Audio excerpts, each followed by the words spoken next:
പ്രിയപ്പെട്ട പ്രേക്ഷകർ, ഇപ്പോൾ വരുന്ന വളരെ പ്രധാനപ്പെട്ട ഒരു വാർത്ത. Report breaking.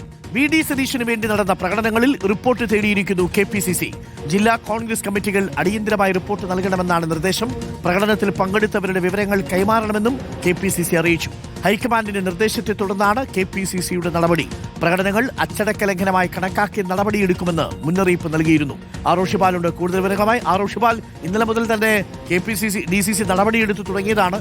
ഇടുക്കിയിൽ 4 പേരെ സസ്പെൻഡ് ചെയ്തു. അതിനെതിരെ ഡീൻ കുര്യാക്കോസ് രംഗത്ത് വരുന്നതും നമ്മൾ കണ്ടു. അതിനിടയിലാണ് ഇന്നിപ്പോൾ KPCCയുടെ ഈ നീക്കം.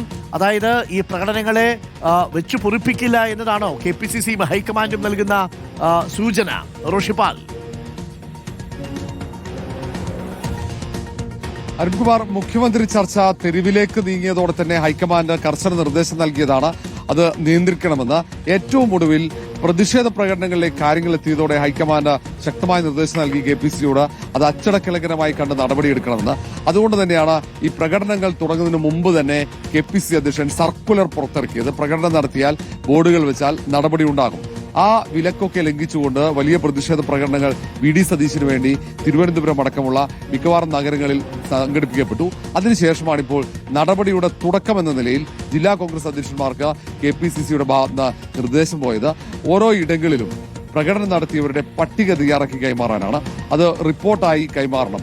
ഏത് സാഹചര്യത്തിലാണ് പ്രകടനം നടന്നത്, ആരാണ് പ്രകടനങ്ങൾക്ക് നേതൃത്വം നൽകിയത്, അതിൽ ജില്ലാ കോൺഗ്രസ് കമ്മിറ്റി ഭാരവാഹികളുണ്ടെങ്കിൽ അവരുടെ വിശദാംശങ്ങൾ, പാർട്ടിയുടെ ഉത്തരവാദിത്തപ്പെട്ട ചുമതലയുള്ളവരുടെ വിശദാംശങ്ങൾ, ഇത്തരം പ്രകടനങ്ങളിൽ പങ്കെടുത്തവരുടെ വിശദാംശങ്ങൾ കൈമാറാനാണ് KPCC നിർദ്ദേശം നൽകിയത്. അടിയന്തരമായി ജില്ലാ കോൺഗ്രസ് കമ്മിറ്റികൾ റിപ്പോർട്ട് നൽകാനുള്ള നിർദ്ദേശമുണ്ട്. കാരണം ചിലയിടങ്ങളിൽ ജില്ലാ കോൺഗ്രസ് കമ്മിറ്റിയുടെ ഭാരവാഹികൾ, ബ്ലോക്ക് കോൺഗ്രസ് കമ്മിറ്റിയുടെ ഭാരവാഹികളൊക്കെ ഈ പ്രകടനങ്ങളിൽ പങ്കെടുക്കുകയും അതിന് നേതൃത്വം നൽകുകയും ചെയ്തിട്ടുണ്ട്. ചിലയിടങ്ങളിൽ പോഷക സംഘടനകളായ യൂത്ത് കോൺഗ്രസിന്റെയും KSUവിന്റെയും INDUCയുടെയും ഒക്കെ ഭാരവാഹികളും ഇത്തരം പ്രതിഷേധ പ്രകടനങ്ങളുടെ ഭാഗമായിട്ടുണ്ട്. അവരുടെയൊക്കെ മുഴുവൻ വിശദാംശങ്ങളും കൈമാറാനാണ് ഇപ്പോൾ നിർദ്ദേശം നൽകിയിരിക്കുന്നത്.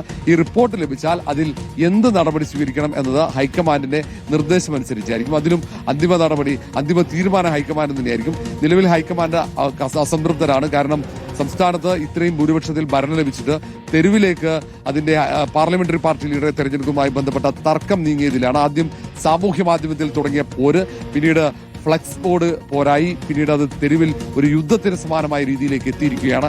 അത് പൊതുജനങ്ങൾക്കിടയിൽ പാർട്ടിയെക്കുറിച്ച് വലിയ അവമതിപ്പുണ്ടാക്കുമെന്ന ആശങ്കയും അതിലുള്ള അസംതൃപ്തിയുമാണ് ഹൈക്കമാൻഡ് പ്രകടിപ്പിക്കുന്നത്. ഏതായാലും KPCC അധ്യക്ഷൻ സണ്ണി ജോസഫ് ഉൾപ്പെടെ ഇവിടെ ഡൽഹിയിലുണ്ട്, കേരള ഹൌസിലുണ്ട്.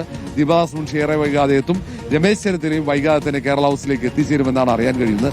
നിലവിലുള്ള കേരളത്തിലെ കോൺഗ്രസിനകത്തുള്ള രാഷ്ട്രീയ സാഹചര്യത്തിൽ അത് ഹൈക്കമാൻഡ് കടുത്ത അസംതൃപ്തിയുണ്ട്. അതുകൊണ്ട് കടുത്ത നടപടിയെടുക്കാനുള്ള നിർദ്ദേശം ഹൈക്കമാൻഡ് ഉടനെ ലഭിക്കുമെന്നാണ് കരുതുന്നത്. പ്രതിഷേധങ്ങളൊന്നും വെച്ച് മുറിപ്പിക്കുകയില്ല, ആ അർത്ഥത്തിലുള്ള പ്രകടനങ്ങളൊന്നും. കാരണം ഒരു പ്രോസസ്സ് അതിന്റെ അന്ത്യത്തിലേക്ക് കടക്കുകയാണ്. ഹൈക്കമാൻഡിന് ഒരു സാവകാശം കൊടുക്കണ്ടേ, നേതാക്കൾക്കൊരു സാവകാശം കൊടുക്കണ്ടേ? നമ്മൾ സാധാരണ ഈ വീട്ടിലേക്ക് ഭക്ഷണം ഉണ്ടാക്കുന്ന സമയത്ത് ദോശ ചുടാൻ വേണ്ടിയിട്ട് മാവെടുത്ത് ഫ്രിഡ്ജിൽ നിന്നെടുത്ത് പുറത്തേക്ക് വെച്ച് ഗ്യാസ് കത്തിക്കുന്ന സമയത്ത് ചില പിള്ളേർ ചില കരച്ചിൽ അങ്ങോട്ട് തുടങ്ങും. എനിക്ക് വശക്കത്തെ, എനിക്ക് ദോശ തായോ എന്ന് പറഞ്ഞു. നല്ല കാര്യമുണ്ടോ? അങ്ങനെ ഇരുന്ന് കരച്ചിട്ട് നല്ലോ നടക്കൂ. ആദ്യം ദോശ കല്ല് ചൂടാവണം, പിന്നെ അതിനകത്ത് എണ്ണ പുരട്ടണം, പിന്നീട് ഇതൊഴിച്ച് പരത്തണം, പിന്നീട് അത് വേവണം, മറിച്ചിടണം. ഈ കാര്യങ്ങളൊക്കെ നടക്കണ്ടേ? അങ്ങനെ മറിച്ചും തിരിച്ചു വിട്ടുകൊണ്ടിരിക്കുന്നതിനിടയിൽ ഇങ്ങനെ നാട്ടിൽ പ്രതിഷേധ പ്രകടനങ്ങളൊക്കെ നടത്തുന്നത് ഹൈക്കമാൻഡിനോടുള്ള വെല്ലുവിളിയാണ് എന്ന മട്ടിലാണ് പ്രതികരണം വരുന്നത്.